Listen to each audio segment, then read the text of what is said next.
Hello everyone, and welcome to my third episode on this 13,000 gallon, 40-foot long outdoor reef aquarium.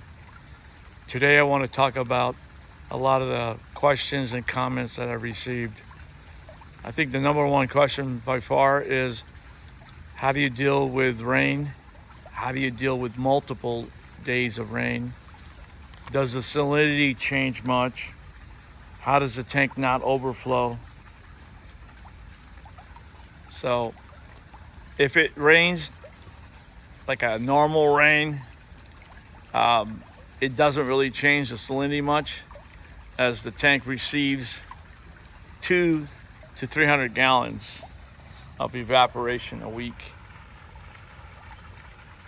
Let's say it rains multiple days.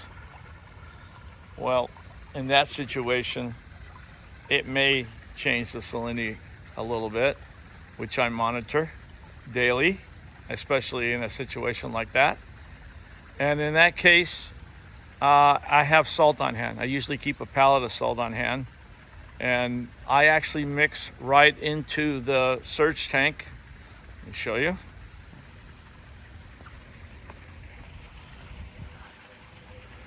Up there, it's a 600 gallon surge tank. There is so much volume of water going in there. I'll throw in a 50 gallon bag mix, and by the time it comes out the other end, it's completely dissolved. And I've done this many times. You'll see here it's starting to discharge now, so that's never an issue. So how does the tank keep from overflowing? Well, the tank has two right here in the end. Move over. Two built-in overflows that are piped directly to the drain, and those also serve as the height of the water level for the aquarium.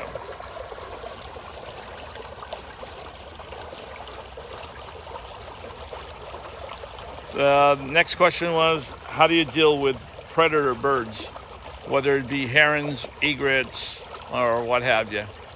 So here, let me see if I could show you guys. I have fishing line. I don't know if this shows up on the camera or not, but even on this side, I'm actually walking between it here and here, all the way down, wraps around the front.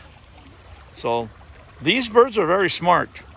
They don't want to feel trapped or endangered anyway. They definitely don't want to get tangled up, so they stay away. Before I had this, yes, I've had issue with herons and egrets trying to fish out of here, but ever since we put this line up, it hasn't been an issue. Third question, are you right next to the ocean? Do you draw water directly from the ocean? I do not. As a matter of fact, you can see there's hills behind me. I am nowhere near the ocean. And we do no water changes. ICP test monthly, and then put in the recommended dosage of whatever trace minerals are necessary. Next question is, what do you do on the hot days and cold winters? So this tank has been up and running for a year now. I've experienced over 100-degree days. This tank has a chiller. It's a 4 horsepower chiller. I usually hold the chiller back till after 9 p.m. for electrical reasons, to save electricity, because our rates are very high out here in Southern California. And after 9 o'clock it comes on. It usually will bring it down 1 degree an hour, and it's on for about 4 to 5 hours.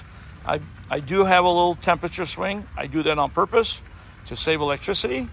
I'll go from 78 to 82 usually in the summer months, hot days. I've tried it the other way as well, where I try to keep it consistent, and doing that will cause the chiller and the heater to be on at the same day sometimes. So I didn't see the benefits of that. I did it that way for a few months, and then I've done it this way. It works absolutely fine. Wintertime, it will actually drop into the low 30s, and I have this cover here in the back. I'm going to show you guys how that works. I'm going to put the camera down for a second. I'm going to roll it out, and then I'll show you how it rolls back in. I use that to regulate temperature. In the winter months, when it's cold at night, usually in the 30s or 40s, it usually gets rolled up every single night. And then if the days are nice, if in the 60s and sunny, that will keep 77, 78 degrees in here with no problem, without even having the heaters come on. So it stays pretty consistent. The tank is very energy efficient. That was one of the main reasons I did this, is because I wanted to make sure that this thing wasn't going to cost an arm and a leg. Monthly electricity bills, probably, I would say, somewhere around $400 to $600 a month. That's it. It's probably more efficient than most home reef aquariums. So I'm gonna, like I said, I'm gonna put the phone down here in a minute. Let's watch this discharge here for a second, and then I'll show you guys the top. This thing really creates a wave in here every 5 minutes, and then there's additional wave makers inside, cannons.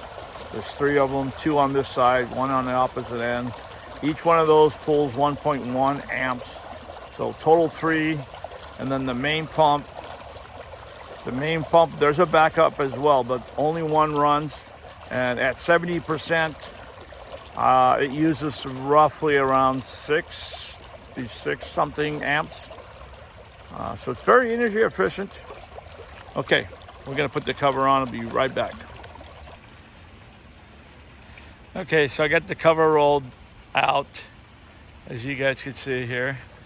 Covers from one end all over the other. I've got a little back and forth switch, forward or reverse. So we'll put it on reverse, and you can see it will start to, let me stand back. It will start to roll on its own, which is nice, because going forward I gotta pull it, and you can see it starts to pull it back.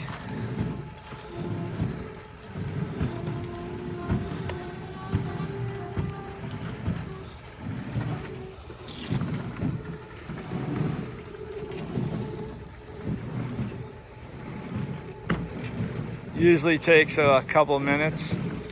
I think it's about 2 or 3 minutes, no more than that. All right, so we're gonna wait for this thing.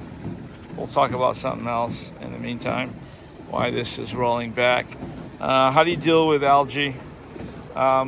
You know, I have to say, you know, I've had probably the same issues as most of you guys have. When I started this tank a year ago, it's been about exactly a year now, June of 2024.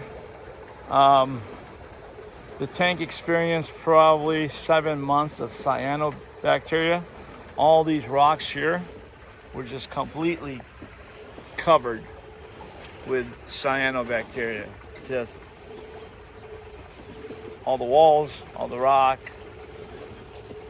And I still have cyanobacteria, but nowhere near, obviously. There's some on the grid, and then there's a little bit on the, you can't see it from this angle, on the back wall. And then the other issue I have that I'm experiencing right now is this type of bubble algae, which I'm sure a lot of you, that's not very good. Let me see if I can find some other piece here.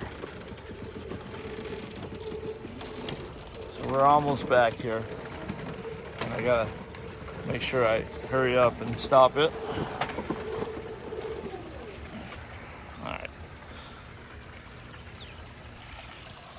Let's see if we can get a better better look here. And grab one of these. You can see how it grows inside the crevices.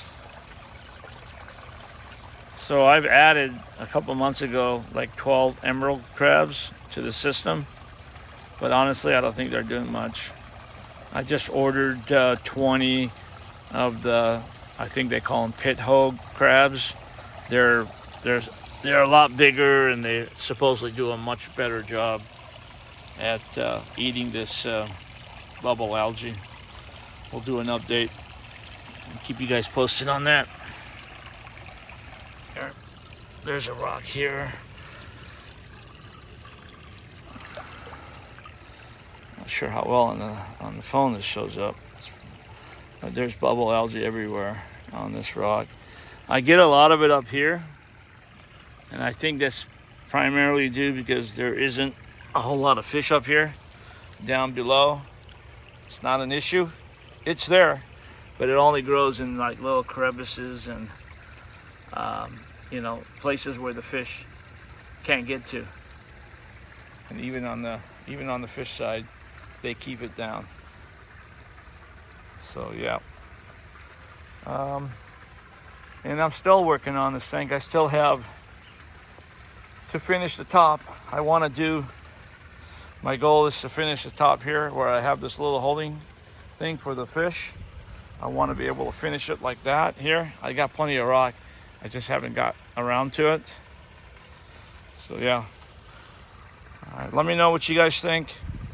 Please post your question and comments, and I'll try to get to them in the next video.